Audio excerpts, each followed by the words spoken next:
అడుగుతున్నారు కదా! ఖచ్చితంగా పాడతాను. చెప్పు జ్యోతి అంటుంది మా వదినమ్మ. బాలుగారు గుంటూరా అంటుంది వదినమ్మ.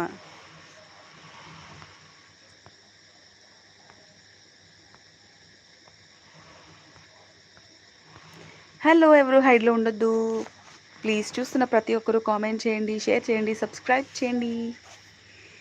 ఎద చప్పుడు కదిలే మెడలో తాళవన ప్రతి నిమిషం ఆయువునే పెంచేనా కునుకప్పుడు కుదిరే నీ కన్నులలోన కలలన్నీ కాటుకనై చదివేనా చిన్ని నవ్వు చాలినంగ నాచికునా ముల్లోకాలు మింగే మూతి ముడుపుదానా ఇంద్రధనుసు దాచి రెండు కళ్ళలోన నిద్ర చెరిపేస్తావి రెండు రాత్రిరై ఏ రాకాసి